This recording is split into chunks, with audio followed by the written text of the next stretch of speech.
Hi everyone, I'm Harshad Manglani and I'd like to welcome you to this video where I have interviewed Tess Mendes. Tess is a master's student at the University of Michigan, majoring in information sciences. That's basically behavioral sciences, computer science, human computer interaction, everything that a student might need if they want to work in UXR. UXR is basically user experience research, and that's what Tess does. Tess also has done a bachelor's in psychology and a 1 year study program at the University of California, majoring in urban planning and design. Today, we'll be talking to her about UXR and her journey into UXR, the internships she's done, and just general advice about anyone who wants to get into UXR. I hope you learn. Enjoy.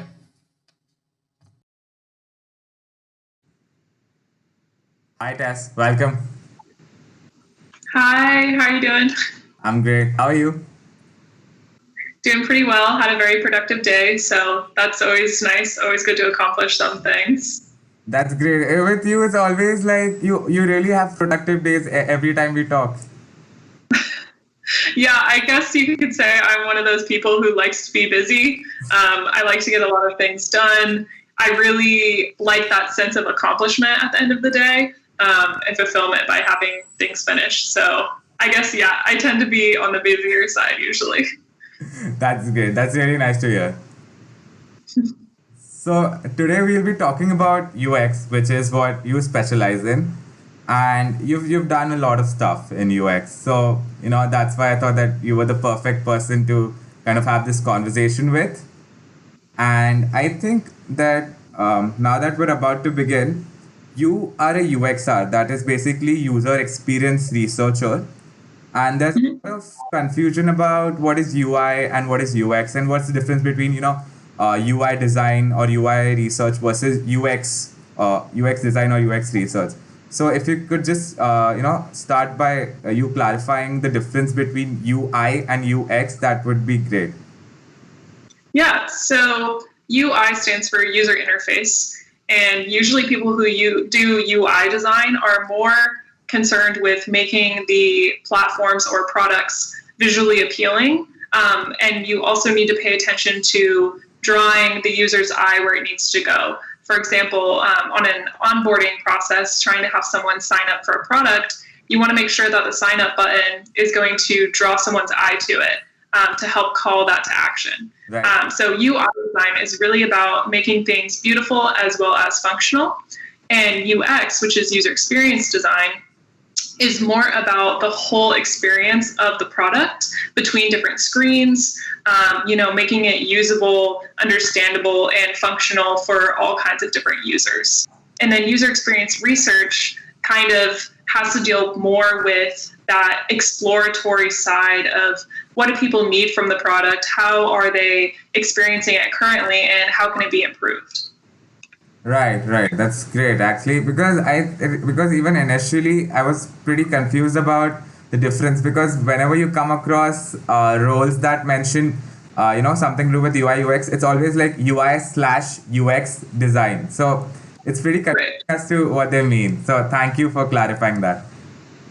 And so the next thing that I want to talk about is, you've done a lot of internships in UX.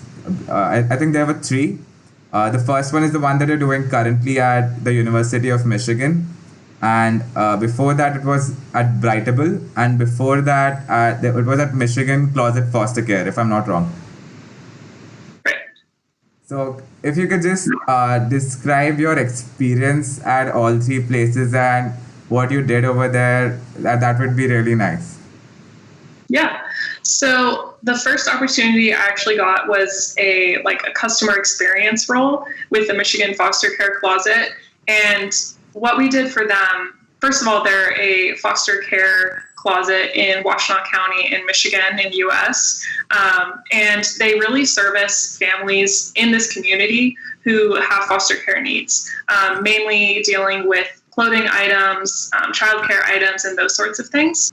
And we worked with them to really build a better checkout process for their customers. So there was an actual physical checkout form that we redesigned for them to help make it more streamlined, less confusing, and to help it be not as cumbersome of a process. So we shortened the form a lot and just made it a lot more user-friendly. And so that experience was really cool because we actually worked on something that was physical, like an actual printed form, which I think gives you this unique experience of designing something that's going to be an actual physical object, because a lot of the times when you're doing UX work, you're working on digital products, right? But you don't want to forget that, you can apply UX to a lot of things, including physical products. So that was something that was really fun for me to work on, and also had an impact on a really specific type of community that I hadn't worked with before. So that was a really, really cool experience, and not really like the typical type of work that a lot of people do in UX. So that was the first thing. And it was a really good, dipping your toe in the water with UX, because like I said before, having it be a physical product, like having it be this sheet of paper, that's really tangible and easy to, connect to and understand and see how you're going to interact with it in real life. And so that kind of was a good way for me to start building into this whole mindset of user experience and building those skills. And so that was kind of the first experience I had. Then I transitioned to a role with Brightable.com, which is a cloud-based team collaboration software. And for them, it was really, really cool because the person who actually owns the company is an alumni of the program I'm in right now at University of Michigan. Oh. And so they knew kind of the things we had been working on in class and all that kind of stuff, which gave us a lot more opportunity to kind of do more things. They were comfortable with us trying different things and kind of going after what was interesting to us. So there were 4 people on the team I worked on, and we did a ton of research it was about 4 months from January to April. And we just did a bunch of different kind of interviews, usability tests, market analysis, and really got to dive into the research aspect of things and kind of do a top-down analysis of this product and how we could improve it. So that kind of gave me a more immersive look at how UX research is related to design and kind of all the different aspects that go into a product, as well as allowing me to kind of work on the digital side of things. Right. So, and having, that manager who was from the program I was in really made it this comfortable environment too, where we could talk with them cordially, and really bounce ideas off of them. They were really receptive to all of the ideas we came to them with. We're very comfortable with us doing any kind of research we wanted to. So that was a really, really good experience as well. And then I actually was doing that in conjunction with my internship, my part-time internship that I'm still currently in, which is with the University of Michigan library. And I'm working on the digital collections team to redesign and do research on a new platform for digital collections at our university. And digital collections are basically scanned photographs, scanned books, maps, anything like that, mainly for archival reasons. In the past, it was mainly for archival reasons. And now it's kind of transitioned into being, just an online resource for people to be able to access these materials from anywhere.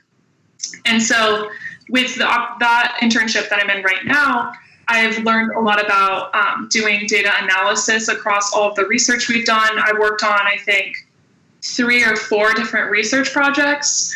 And so I've done a lot of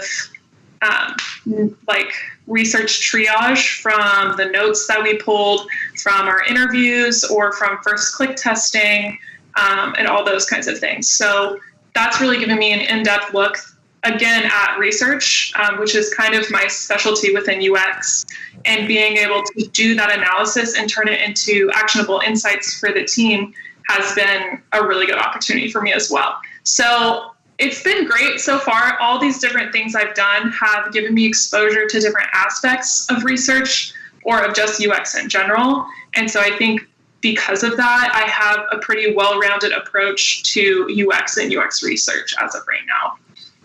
That's really nice. Look, so a couple of things that really fascinated me were at your first internship, you talked about UX being applied to physical things. So that's something that really came across, something that I really liked. And then, in your second internship, it was because of your manager that you were able to take a more research based approach where you and your team constantly came up with new ideas, and then they were receptive about it and they got accepted and stuff like that, right? Mhm. And then in your third one, you mentioned about the digitized platform for these collections. So I just wanted to ask that, is it like a website or a platform that you're building where other students can access it, or what was the medium of um, distributing these collections that were archived before? Right. So they're hosted like within the University of Michigan library system. So anyone who has access to those materials has access to the collections. So like students, faculty, staff, and then we also, depending on copyright and things like that, I believe we also have access for the public for a lot of the materials as well. And given that the University of Michigan is such a research heavy institute, we have researchers from really around the world who look at a lot of our archival data. And so being able to have a platform that meets the needs of all of these different kinds of users, from students to faculty to researchers who are abroad, is really important and a really cool design challenge. Right, totally.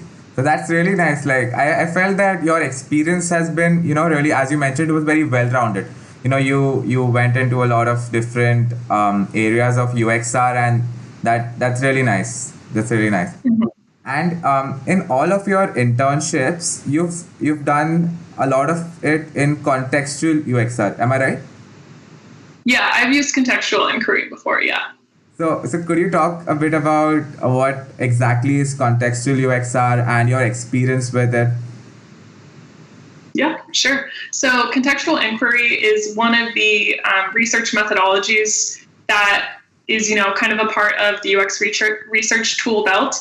And it's all about being in the context of whatever you're researching. And so, for example, with the Michigan Foster Care Closet, we were on site at the foster care doing our research. So asking participants if we could, follow them as they shopped, ask them questions about when they were filling out the form, why they were filling it out a certain way, really getting that opportunity to see users in the actual environment and context they're going to be using the product is a really important part of design. And I think contextual inquiry allows you to do that really well. And, part of the downsides of contextual inquiry, though, is that you have to actually go out and do it.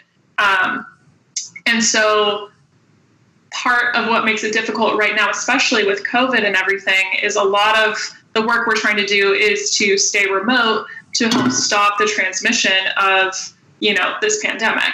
And so contextual inquiry probably isn't as prevalent as it was, but you can still do versions of that by watching people on a screen share over a Zoom call or a Microsoft Teams call, and watching them as they use a product and kind of ask questions about it as they're going through the process. So there's ways to sort of modify it to still continue to do it, especially in these times.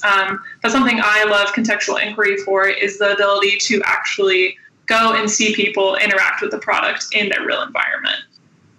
Right. That's really nice. Thanks for throwing some light on that. And Yeah.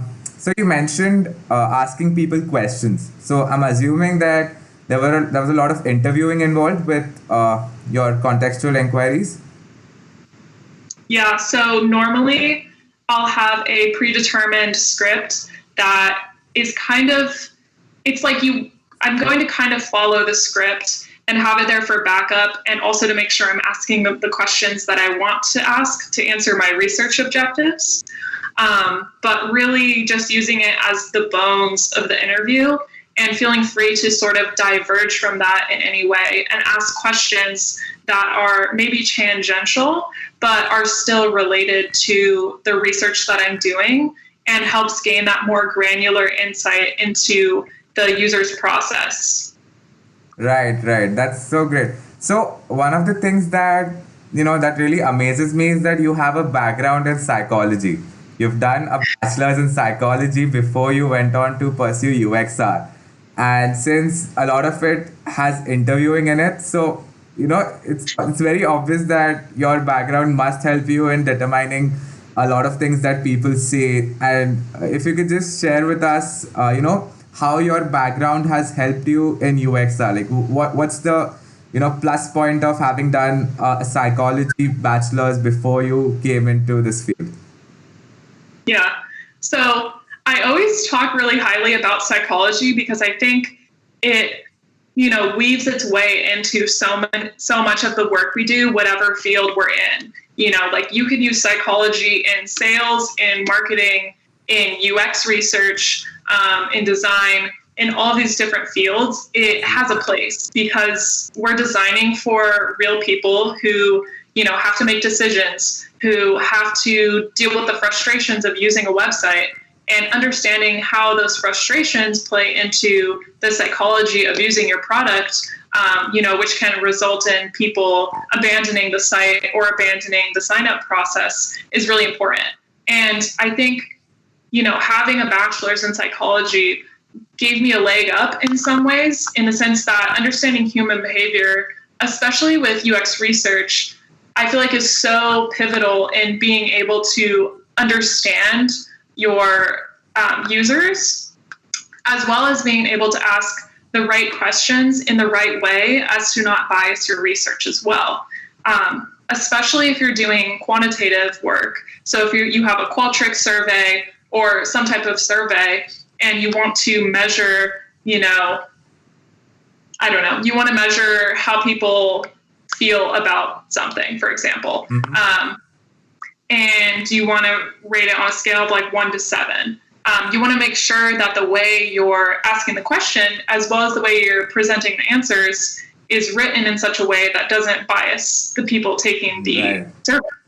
And so I feel like my background in psychology helped me a lot with figuring out how to not lead a participant or lead an interviewer to the answer, or to a specific answer that's slanted, but really being able to ask, those open-ended questions and really get to their answers, which I think is so important in UX design and UX research, is being able to really understand the users for who they are and not, getting really good data out of your interviews and research. And like I said before, too, psychology is in everything. And so just being able to have that basic understanding of human behavior and how we make choices and those types of things is really helpful in, any major, any career. It will really help, you make certain decisions, help you understand how to, ask people questions or just talk about your users in general. I could talk a long time about psychology and how much I love it. But I definitely think it was a good foundational starting point for me within UX that I didn't really recognize until I was in my grad program. Right. That's so great. But it's hard to come across people who have these backgrounds that help them in their current role, especially after they've changed their field. So I think you've changed your field because I think you were there in biology and then you came to psychology and then you came to UXR. And I think you also did an environmental study program. I was reading your post the other day. So that's really nice. I think you had a very diverse set of experiences that would really help you, in your UXR. Totally. Yeah. And, in the past, I always kind of saw that as a weakness, that I wasn't specialized in one thing, that I kind of did a lot of things. But the more I, grow up and grow into my role as a UX researcher or just in the design world in general, I now start to realize what a strength it is to have all of these different foundational educations in so many different broad topics. And yeah, I just didn't realize it at the time that it would be so valuable. But the more you learn about different topics and the more time you have with them, allows you to be more multidisciplinary and apply, these cross-functional ideas to all the different projects you work on. So at the time, I wasn't very, didn't really think having all these different interests was a good thing. I was kind of worried about that for a long time, and now I can see it more as the strength that it really is.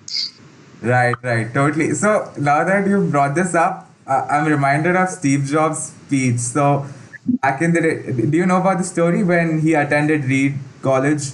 So he took a class of calligraphy that had no use of, anything in his future. And then when they were building the first Macintosh computer, it came back to him and they put in all these fonts that we use today. So yeah.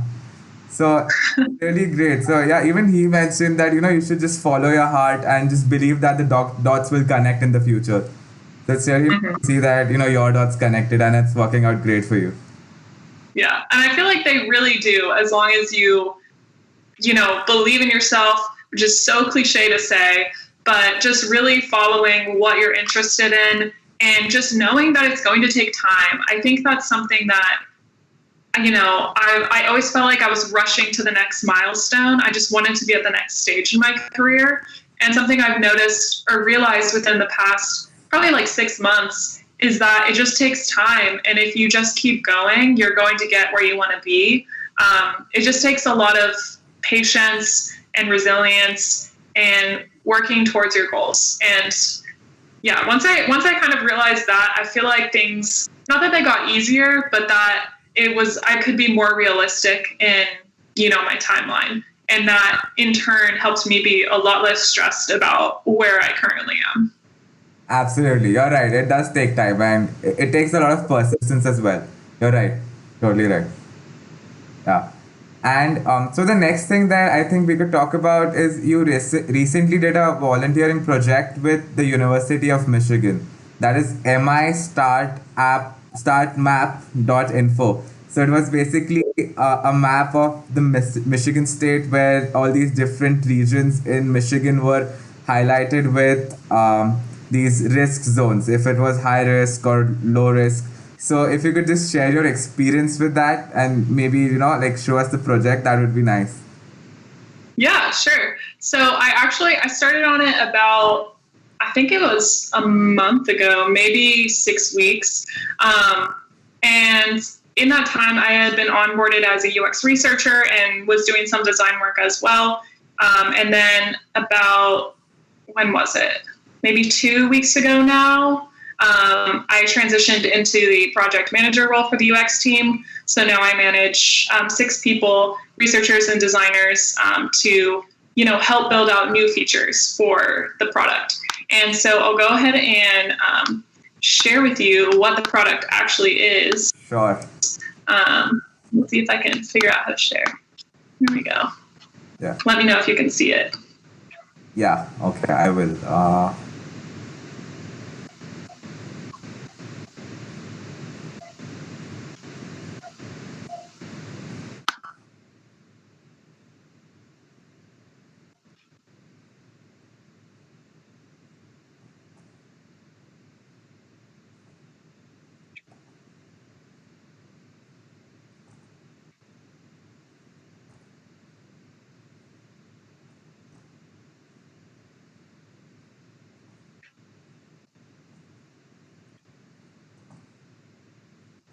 Yeah. Okay. I can see it. Okay, awesome. So this is what it looks like when you first land on the page. It is for the state of Michigan, as you had mentioned. The main functionalities are when you select a region, you can see all this really cool data that we have. It's basically a health data dashboard for the state of Michigan for coronavirus information. And so we have different tabs that kind of deal with different topics, such as test results, new cases, public health capacity, which we just built out recently, which is really exciting. You can only build features you have data for. And so it's been really exciting to get new data to be able to build out new features. And so this is kind of what it looks like right now. It kind of just shows, the positive test rate. If you hover over, you can see different case percentages, the daily tests administered, just a bunch of information about coronavirus and its current state within Michigan. And you can look at different counties as well as different regions within the state. And we're rolling out a bunch of new features as well as a couple of design updates for this, which will be happening probably next week sometime, which is really, really exciting as well. I have, been able to see the changes that are being made. Obviously, they're in development right now and on a platform site, like a pre-launch site. So, in stage of development, a lot of the times, you can implement the changes or designs that have been created and have them in kind of a staging area so you can really double check that, there's no mistakes, and just giving it a final glance over before you actually push it to the public site. And so I've been able to see a lot of those updates, which is really exciting, and they're going to be live soon on the website, probably next week. So really excited about that. One of the new features that's coming on is a comparison tool. So you can compare different counties' data points or different regions. And that is the feature that I've spearheaded as the new project manager on the UX team. And so really, really excited for that to be live. That's great. That's great. Yes, I can't see your video. Is your camera turned off by any chance? It is. Yep, my bad. That's okay. When I screen shared it, it turned it off. Yeah. Right. That's okay. Thanks for noting that. That's fine. So that was a really great demo, by the way. Thanks for letting us know about all these cool features that are, still in development. But that was really nice, by the way. Mm-hmm.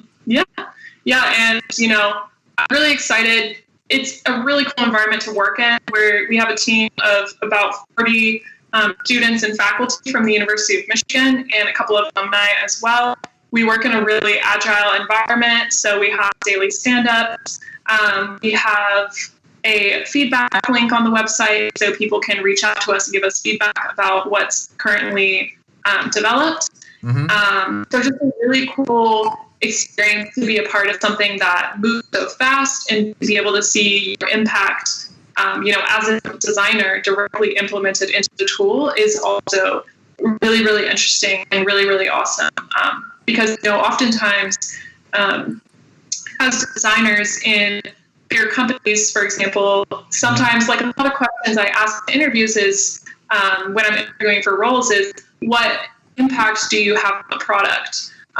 Because for me, at least, it's really nice to be able to see your work actually go into the final design of the product, and to see that become live on a platform is really, really cool. And, makes you feel like your work is valuable. It just validates a lot of things. As coming from my perspective, at least, having that meaningful impact is really important to me as a researcher and designer. And so that's been a really great opportunity that I've gotten to see that actually happen in my current role with this product.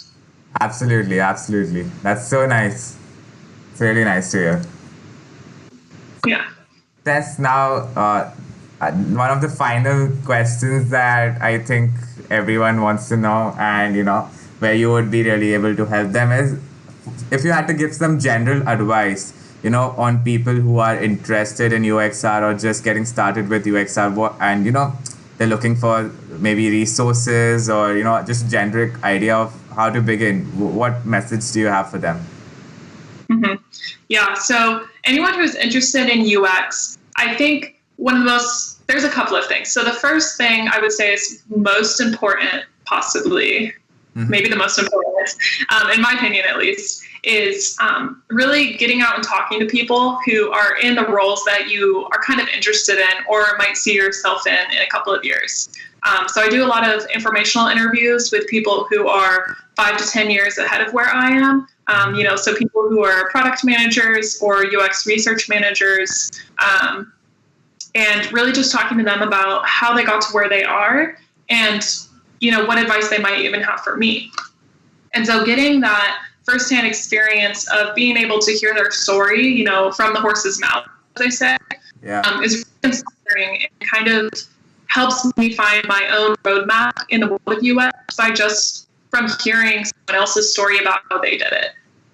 It also makes it feel a lot more achievable and attainable because UX is a pretty competitive field.